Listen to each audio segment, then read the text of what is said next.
All right, another question that I get is, can you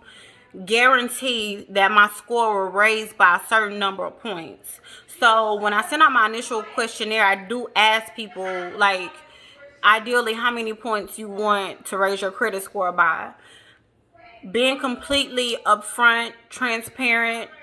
putting all cards on the table, it's no way I can guarantee that you will be able to raise your credit score by this many points. But what I can do is to give guidance on the best way to get increases, be it through products, be it through applying for a secure credit card, be it through other little tricks of the trade that I've learned over the years on how to give my clients a boost in their credit. As long as you listen to the